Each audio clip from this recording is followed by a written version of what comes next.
Oke, selamat datang kembali. Nah, kali ini kita langsung aja ya. Mau kupas satu kontroversi yang lagi lumayan panas nih di dunia K-pop. Ini dari acara Mnet Boys to Planet. Ada satu kontestan, Peng Jinyu namanya. Jadi muncul tuduhan serius nih soal masa lalunya dia. Oh, yang itu ya? Sempet rame banget emang. Iya kan? Sumbernya ini macam-macam. Dari laporan viral di media Korea, terus ada platform kayak Weibo di China. Sampai Korea Bu, India Times juga meliput.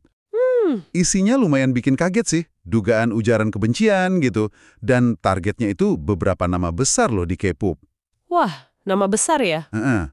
Jadi yuk kita coba urai bareng-bareng ya, apa aja sih tuduhannya, terus gimana reaksi orang-orang, dan ya apa artinya ini semua di zaman sekarang yang serba digital ini. Oke, siap. Jadi tuduhan utamanya ini, berat banget, si Peng Jinyu ini dituding pernah ngeluarin komentar kasar soal Jungkook BTS. Jungkook BTS. Waduh, Iya, laporan-laporan itu nyebut dia pakai istilah kayak babutan, terus nuduh Jungkook pelit, manipulatif juga. astaga. Bisa kebayang dong ya, fans BTS langsung marah besar pasti. Pasti. Itu fansbase-nya kuat banget. Nah, nggak berhenti di situ. Ada lagi nih, dia juga dituduh bikin polling di Weibo. Polling apa tuh? Polling yang isinya ngerendahin member aespa sampai nyebut mereka kayak anjing. Serius? Iya, dan bahkan ada harapan biar mereka mati di neraka, gitu katanya. Ya ampun, itu parah banget sih. Ditambah lagi ada tuduhan dia nyebut grup Twice itu pro kemerdekaan Taiwan. Wah, ini sih udah levelnya ekstrim banget ya. Isu politik lagi. Benar, ekstrim banget. Nah, reaksinya gimana tuh, publik? Udah bisa ditebak sih kayaknya. Iya, meledak langsung. Pasti ya, kecaman dari mana-mana gitu kan? Betul. Tapi menariknya nih, ada juga yang coba bela. Oh iya, bela gimana? Ada yang bilang, mungkin komen-komen itu dia bikin pas masih muda banget gitu. Masih remaja mungkin. Argumen usia muda ya, klasik sih ini. Iya. Tapi kan pertanyaannya relevan nggak sih alasan usia kalau udah menyangkut ujaran kebencian separah itu? Apalagi di platform publik. Nah, justru itu poin perdebatannya kan. Banyak banget yang ngerasa, ya usia muda nggak bisa jadi tameng lah buat ngomong sekasar itu. Atau mendoakan orang celaka. Bener-bener nguji batas toleransi publik ini kasus. Seberapa jauh kita bisa maklum sama perilaku masa lalu. Apalagi kalau udah menyangkut kebencian. Susah sih jawabnya. Situasi jadi makin rumit waktu si Jinyu ini belum lama muncul di video TikTok. Oh, yang dia ngedance itu? Iya, dia ngedance challenge lagu Jungkook Seven. Wah, timingnya. Pas banget kan, banyak yang langsung skeptis gitu. Ngelihatnya kayak, ini mah cari perhatian aja. Atau mungkin mau cuci tangan gitu, oportunistik. Iya, nggak heran sih kalau ada yang mikir gitu. Tindakan itu emang langsung bikin orang nanya soal ketulusannya kan. Ini beneran unjukin perubahan atau ya cuma strategi aja buat ngadepin krisis citra. Sering banget kejadian kayak gini sama figur publik. Persepsi publik jadi penting banget.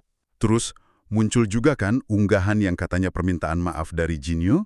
Oh iya, sempat lihat juga sekilas. Tapi responsnya gimana?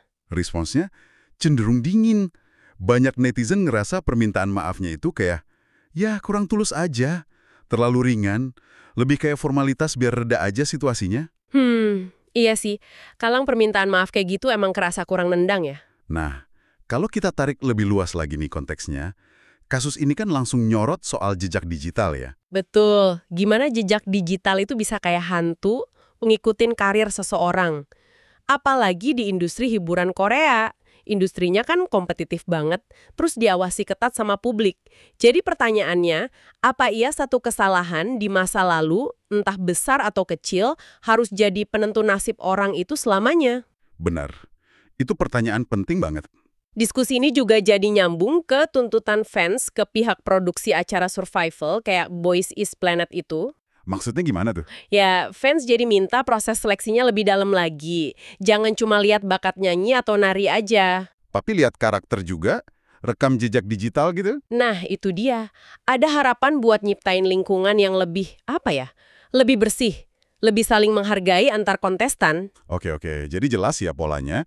Tuduhan serius muncul, reaksi publik keras, terus tindakan si Jinyu malah bikin tambah pertanyaan. Iya. Standar etika di K-pop, terus gimana kita nilai masa lalu seseorang? Ini jadi contoh nyata betapa kompleksnya hubungan antara apa yang orang lakuin dulu, sekarang, sama gimana publik ngelihatnya di era digital ini. Ini bukan cuma soal jenius orang sih, tapi kayak cerminan aja. Gimana kita sebagai masyarakat, juga industrinya, bergulat sama konsep kesalahan, tanggung jawab, sama kesempatan kedua. Bener banget. Mungkin ini bisa jadi bahan renungan juga buat Anda yang dengerin. Sampai batas mana sih jejak digital masa lalu seseorang itu sebaiknya dibiarin ngaruh ke masa depannya? Apalagi di bawah sorotan tajam industri K-pop.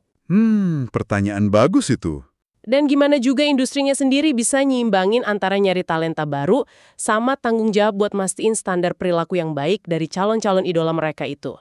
Menarik buat dipikirin.